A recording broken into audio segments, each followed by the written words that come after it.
Are you a rich man? When you mean rich, what you mean? Do you have a lot of possessions? A lot of money in the bank? Position make you rich? Bob Marley died with secrets that his family swore to protect.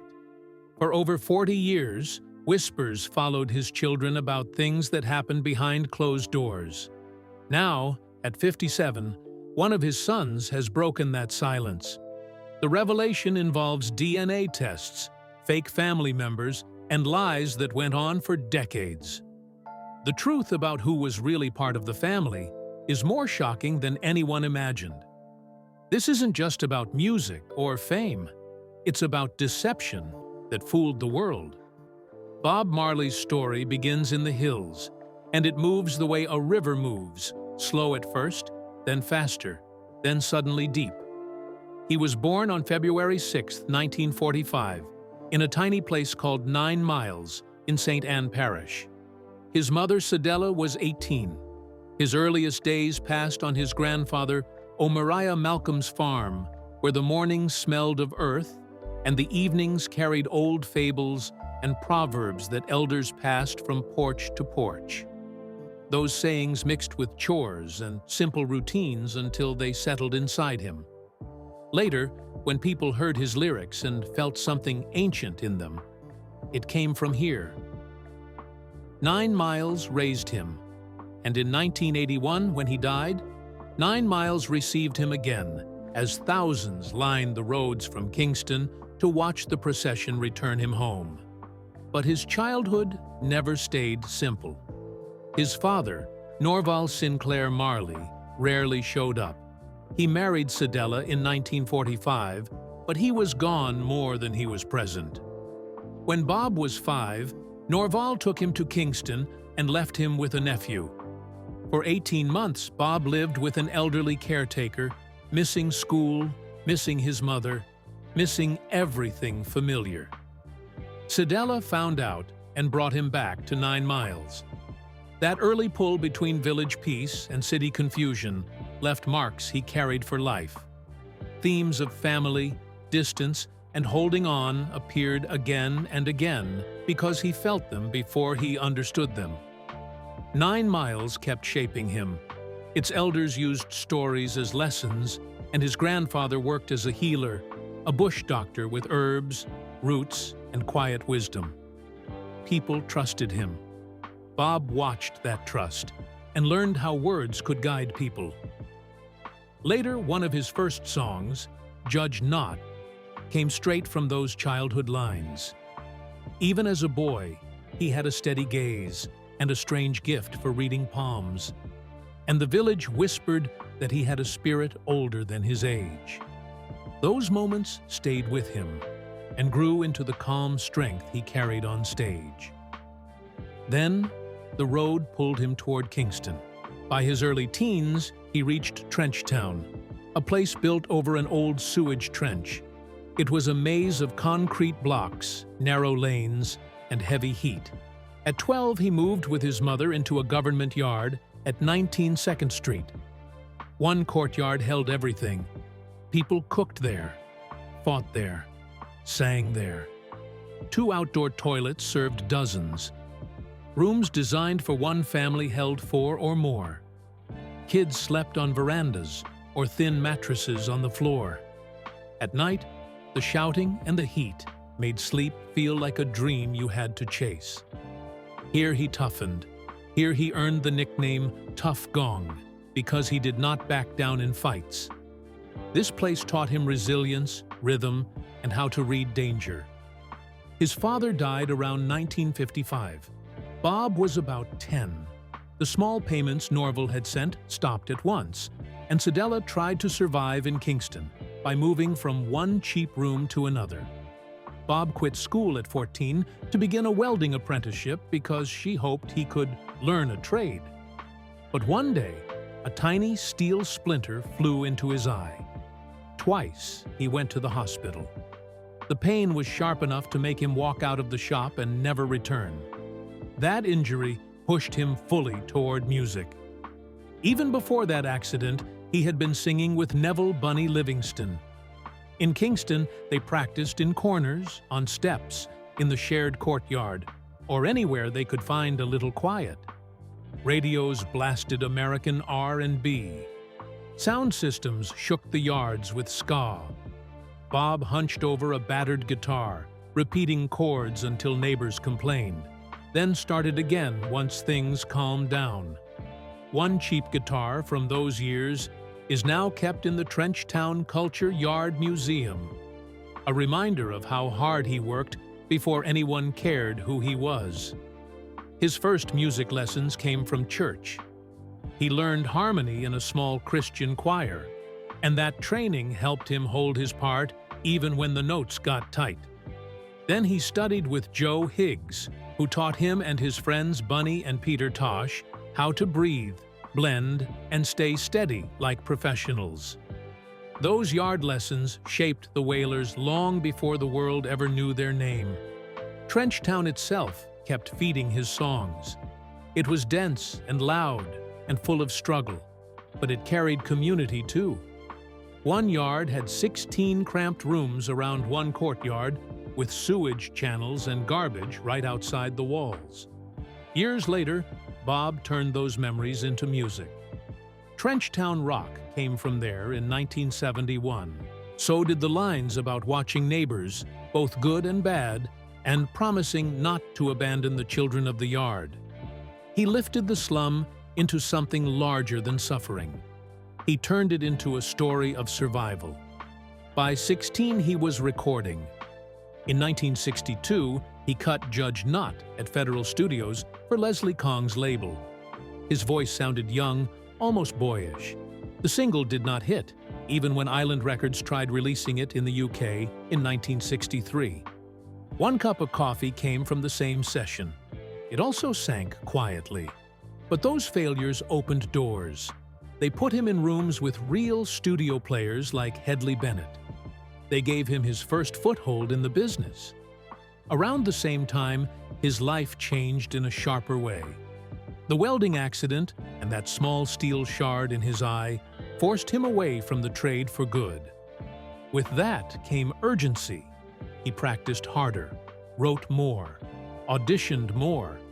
By 1963, he was inside Studio One recording Simmer Down with the Skatalites behind him and Coxsone Dodd producing.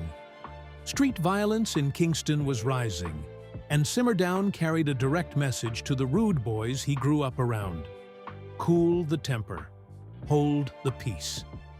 The Wailers became a teenage voice, asking the streets to choose music instead of fights. Peter Tosh helped shape that voice. He and Bob both walked away from welding to chase music. Their bond came from the same yards, the same corners, the same risks. Together with Bunny, they sharpened harmonies until they felt like a single sound, and audiences felt it too. When Simmer Down came out near the end of 1963, everything changed. In 1964, it hit the top of the Jamaican charts. Reports say it sold around 70,000 to 80,000 copies on an island of less than 2 million people. For Jamaica, that number was enormous. Suddenly, the Wailers had a mission, and Bob had proof that all those hours in the yard, all those nights with the cheap guitar, and all those early losses had shaped something the island could feel. On 8th of July, 1965, the Wailers stepped into Coxsone Dodd's Studio One and cut One Love during their 24th logged session. They were still a ska group then, all bright horns and fast rhythms pushing through Kingston dance halls. But something was already shifting. Musicians had begun slowing the beat, so singers like Bob Marley could glide over the groove with more space. And only a few months later, on 26th of September 1965, Marley wrote and recorded Rude Boy with Roland Alfonso and key members of the Skatalites behind him. The single sold about 60,000 copies in a country with around 2 million people, a number that made people stop and look. Its lyrics spoke straight to the rude boys, the tough street youths everyone whispered about. In those short years, Marley changed from a party singer into a sharp voice talking about post-independence Kingston and that change kept building with every track he recorded. Then life took another turn. On 10th February 1966, Bob Marley married Alpharetta Rita Anderson in a small justice of the peace office in Kingston. He was 21, she was 19. Both were struggling singers from Trenchtown, so the wedding stayed quiet. So quiet that some relatives learned about it only after the papers were signed. Just weeks later, Marley left for Delaware to work in a factory and returned to Jamaica in the second half of 1966. The island was still buzzing from Emperor Haile Selassie's visit on 21st April that year, a moment that electrified Rastafarians. Back home, Marley met Mortimer Plano, a respected elder who had helped calm the ecstatic crowd during Selassie's arrival. Plano began guiding him, teaching scripture-based Rastafari ideas and leading reasoning sessions. Those months marked Marley's turn toward dreadlocks and Ital living, and they pulled Rita along too, even while the couple stayed poor and often apart. By August 1970, a new sound was waiting for him. The Wailers began recording with Lee "Scratch" Perry at Randy's Studio 17, and Perry stripped everything down. No busy horns, no clutter, just drums, bass, guitar, organ, and voices. The music suddenly felt heavier, deeper, almost like a warning. Over 4 months, Marley brought in ideas, and Perry shaped the chords on the spot, pushing the group to go further. One of the results was Soul Rebel. Marley supplied the concept and lyrics, while Perry built the backing, and the song opened the album Soul Rebels, released in December 1970 by Trojan Records in the United Kingdom. It became their first album issued outside Jamaica. Critics later said, Perry's echo-tinged production felt eerie and militant, a perfect match for Marley's growing use of ganja as a spiritual guide. That sound pointed straight to the global reggae style he would soon shape. Still, success came with tension. Studio One credited Bob Marley alone as the writer of One Love, recorded on 8 July 1965, and noted it as an adaptation of Curtis Mayfield's People Get Ready. Bunny Wailer and Peter Tosh helped shape harmonies, arrangements, and identity, yet did not always see equal recognition. At the same time, Jamaican police were targeting young Rastas, and all three Wailers were caught in the pressure during 1967 and 1968. Bunny was arrested for possession in late 1967, and, despite claims that nothing was found, received about a 14-month sentence at Richmond Farm Prison. In early 1968, Peter Tosh was jailed after a protest linked to singer-producer Prince Buster. And in that same year, Marley spent a night in jail because he let Mortimer Plano drive his car without a license. A small offense that showed how fragile life was for poor Rastas under heavy policing. Years later, Marley recorded Kaya, a soft track from the 1978 album of the same name, made after he had relocated to London for a time. In Jamaican slang, Kaya means and the gentle rhythm reflected Marley's belief that was a sacred aid to meditation. The album followed Exodus, released in 1977, which stayed on the United Kingdom charts for 56 straight weeks and held songs like Jamming and One Love. His fame grew, but his private life cracked. By the late 1970s, Rita and biographers counted at least 11 acknowledged children with different women. Rita spoke about the hurt from his affairs, yet she still toured as part of the I-Threes, singing harmonies on songs about peace and uplift, while their marriage strained under quiet betrayal. Back in 1972, before any of that, Marley had walked into Island Records' London office hoping for cash to cut a single. Chris Blackwell surprised him by giving the Wailers an advance of about £4,000 to make an entire album. It was unheard of for a Jamaican group then. The band used the money to return to Jamaica and record what became Catch a Fire. Within 3 years, that gamble carried Marley from tiny clubs to 2 sold-out nights at London's Lyceum Theatre on 17 and 18th of July 1975. The concerts were so intense, they were recorded for live, which pushed No Woman, No Cry into the United Kingdom Top 40. And by 4th October 1975, he shared a stadium bill with Stevie Wonder at Kingston's National Stadium, a charity show where early bird tickets started around $3. A Trenchtown singer had reached global pop stages in only a few seasons. Catch a Fire finally arrived on 13th April 1973 as the Wailers' first island album. The group had been stranded in Britain without money to get home, and that £4,000 advance paid for the sessions. In London, Chris Blackwell added rock-style lead guitar and keyboards to help the record reach rock audiences. The album sold around 14,000 copies in the first weeks, reached number 171 on the Billboard 200, and number 51 on the R&B and Black Albums chart. Concrete Jungle opened the record with a picture of Kingston that felt like a prison of concrete and fear, mirroring evictions and political tension around the 1972 Jamaican elections. After Peter Tosh and Bunny Wailer left, Marley rebuilt his lineup around a new band and the I-Threes, who joined in 1974. Their harmonies softened his lyrics and helped songs from the Burnin' era travel abroad. In 1974, Eric Clapton recorded I Shot the Sheriff, and on the week of 14th September, it reached number 1 on the United States Billboard Hot 100, the only number 1 of Clapton's career. Because Marley owned the song copyright, royalties flowed back to him across the United States and Europe, giving him his first serious publishing income there, even when his own albums were still climbing slowly. Natty Dread came out in 1974 as the first Bob Marley and the Wailers album without Tosh and Bunny, and the 1975 tour around it helped prove reggae could fill large European venues. By July 1975, Marley was selling out 2 nights at the Lyceum as part of a run that placed tens of thousands of fans in front of a Rastafarian band singing about African identity and Jamaican struggle.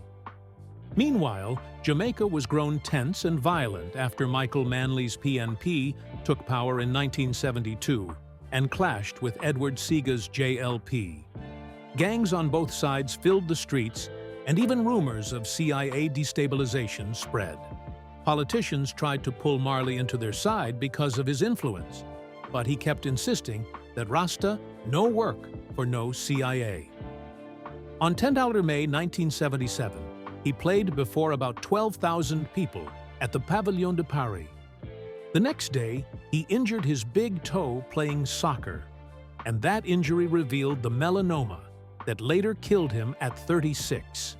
His love for football, the speed of touring, and his fatal illness linked together in that one Paris week. As a Rastafarian, Marley treated as a sacrament. He used it for meditation and for writing, believing it helped him see deeper into himself. Careful estimates suggest he smoked around 1/8 of an ounce a day, roughly an ounce a week. Legends stretch that number to a full pound per week, which would mean about 115 joints daily, something physically impossible. The jokes in fan circles often exaggerate his smoking to mythical levels. Behind the calm image sat real anger, too. Some stories say his white father refused to finance his earliest recording attempts, and fans whisper about unreleased studio takes where Marley vents that fury into the mic. No verified copies have appeared, yet the idea still circulates. Rastaman Vibration came out on 30th April 1976 and reached number 8 on the United States Billboard 200, pulling reggae straight into the American mainstream. The 10-track album pushed roots rock reggae onto the Billboard Hot 100, peaking at number 51. United States sales passed 500,000 copies and earned a gold certification. Even decades later, the record kept climbing. In 2022, a limited reissue sold about 2,000 units in 1 week and finally placed the album on the Billboard Reggae Albums chart for the first time, proving how a 1976 protest record could still pull in new listeners nearly 50 years later. On 5 December 1976, Marley walked onto the Smile Jamaica stage at National Heroes Park in Kingston, performing for an estimated 80,000 people only 2 days after gunmen shot him, Rita and their manager in an attack meant to stop the show. The concert had started months earlier as Marley's idea for a peace gathering, but Prime Minister Michael Manley tied it to his ruling party and then called a snap election, making it seem like Marley was supporting one side in the middle of violence. That moment taught him how leaders might try to use his influence even as he tried to stand apart.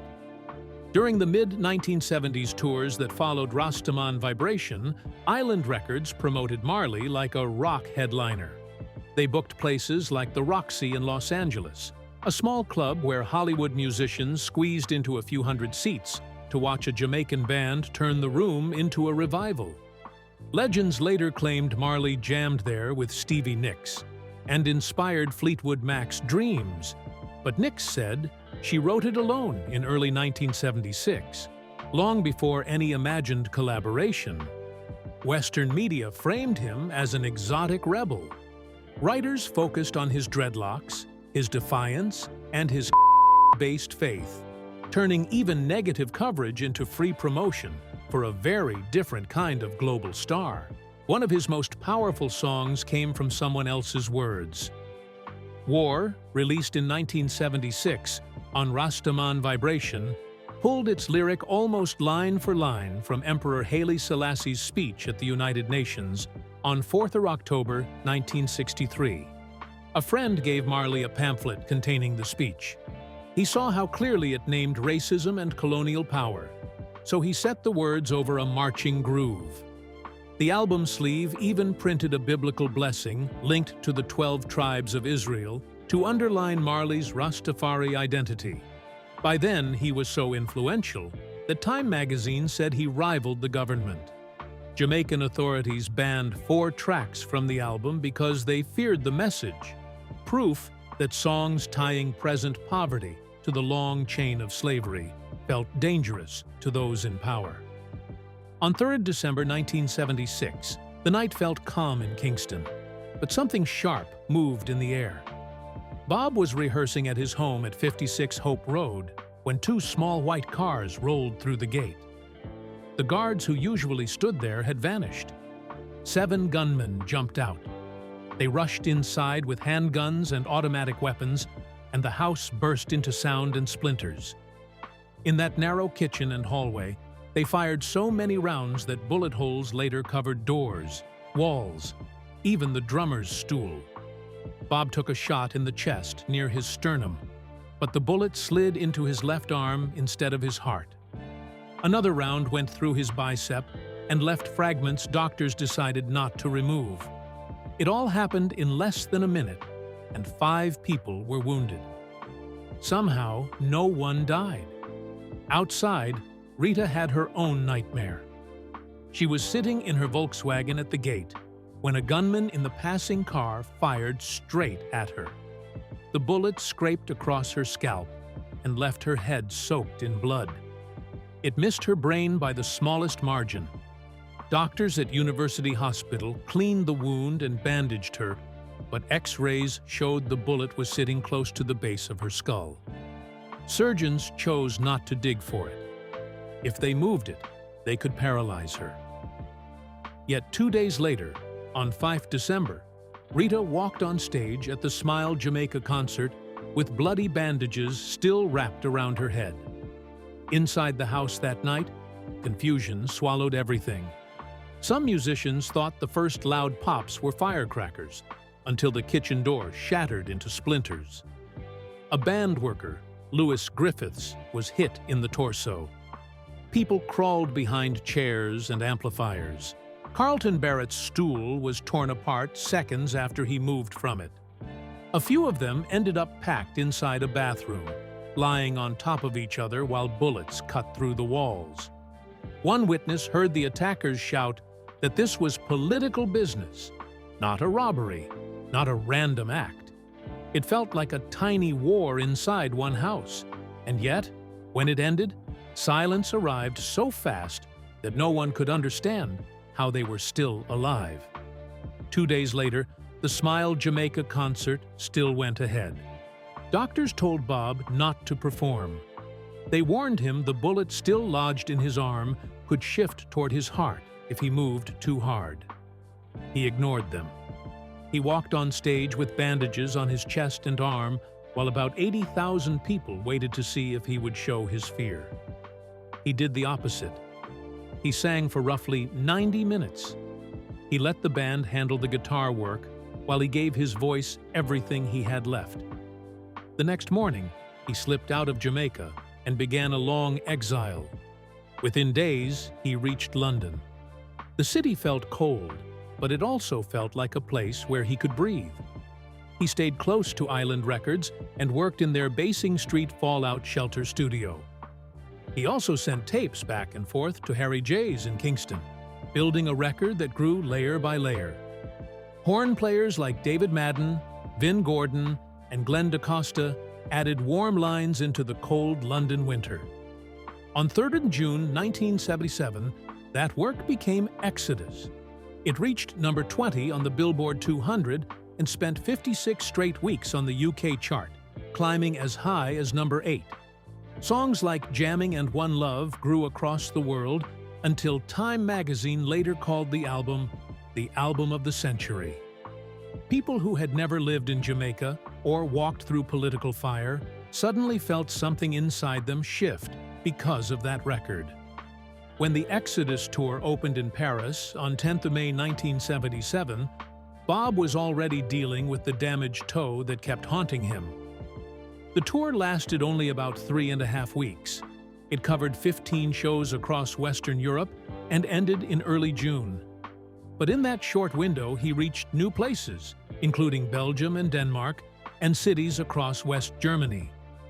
In West Berlin, on 18th of May, he sang about movement and spiritual escape, while only a few streets away, a concrete border split the city in half. The tour was supposed to continue into the United States, but a friendly football match with French journalists injured his right big toe. Doctors first treated it like a simple sports bruise. The pain kept rising. By the end of the London Rainbow Theatre run, which had been planned for 6 nights but only reached 4, they had to stop everything. The American leg vanished before it even began. The tour became short, strange, and unforgettable. Meanwhile, a darker truth was growing. In spring 1977, around the time the Exodus tour was being prepared, Bob injured his right big toe in that casual football match. The nail would not heal. It looked simple at first, but doctors eventually biopsied it and found acral lentiginous melanoma. It is a rare skin cancer that appears on soles, palms, and under nails. Ironically, it is the type most common in people of color. Specialists told him amputation might save his life. Bob was only about 32. Because of his Rastafarian beliefs, he refused the idea of taking off a piece of his body. Instead, he allowed surgeons to remove the nail bed and surrounding tissue and place a skin graft. By the time scans showed it had reached his brain, liver, and lungs, it was too late. He died in 1981 at just 36 years old from a cancer that probably could have been stopped if that first injury had been treated aggressively. Still, before the diagnosis took over his life, he kept creating. Kaya came out in March 1978, after 2 years of exile and recording sessions that produced both Exodus and Kaya. It climbed to number 4 in the UK and number 50 on the US Billboard 200, and later went gold with 500,000 copies shipped. The songs sounded soft and romantic.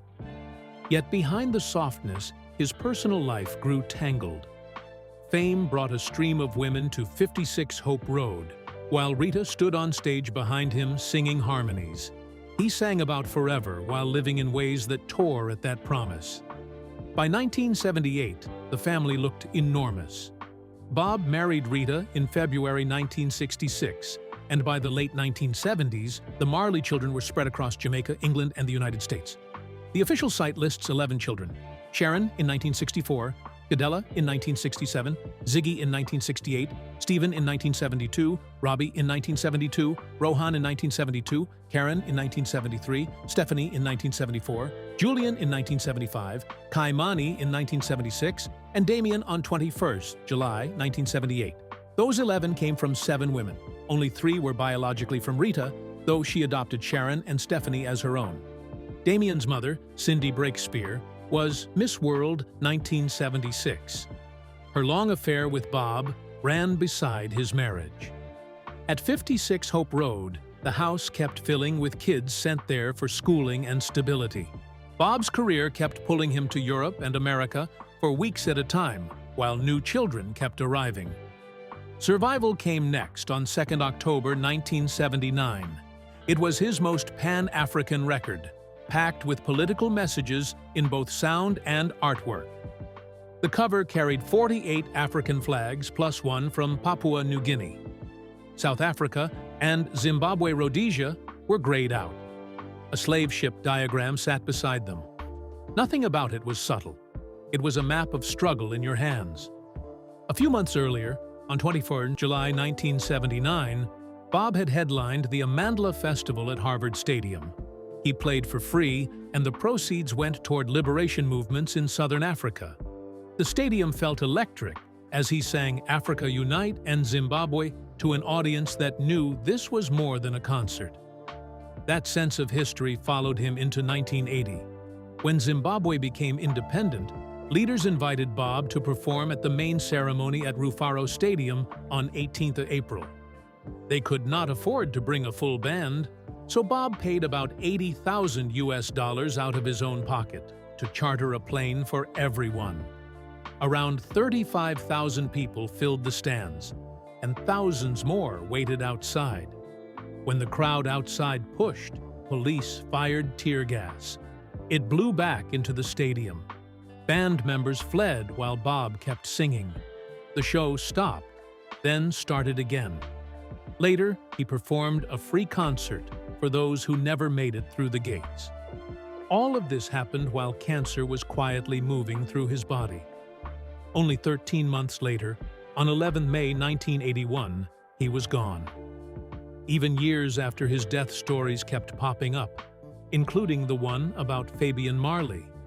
For a long time, he claimed to be Bob's firstborn son. Books already mentioned names like Imani Carroll and Makita, so the idea of more children did not seem impossible to fans. But in October 2015, Fabian finally took accredited DNA tests in Illinois. They compared him to Rohan, Stephen, and Robert Marley. The report showed a 0% chance he was related to them. Another test showed a 99.99% probability that his real father was Othniel Stanford, the man he had known as Dad his whole life. After the results came out in early 2016, the Marley estate demanded he stop using the surname. What had begun as a claim turned into a painful identity crisis. His own illness had been growing since 1977. By July that year, doctors knew the spot under his nail was acral lentiginous melanoma. Only removing the toe could stop it. He refused. They removed the nail bed, and damaged skin, then covered it with a graft from his thigh. He hid the toe in stiff shoes and kept touring. By 1980, the cancer had spread to his brain, lungs, and liver. In September that same year, he collapsed while jogging in New York's Central Park. 2 days later, he pushed through one last full concert in Pittsburgh on 23rd September. Then he canceled the remaining dates. Soon afterward, he checked into Dr. Joseph Issels's clinic in Bavaria. The treatment involved strict diets and alternative methods that later received heavy criticism. Months passed with little improvement. In May 1981, he tried to fly home to Jamaica, but his condition worsened mid-flight. The plane landed in Miami. Doctors found the cancer everywhere. 6 months earlier, on 4th November 1980, he had been baptized into the Ethiopian Orthodox Church and given the name Berhane Selassie. A nurse later said he prayed in his final hours, and Rita remembered hearing him cry, "Jesus, take me." On 11th May 1981, at only 36, he died in Miami. His final words to Ziggy were, "Money can't buy life." But the music kept rising.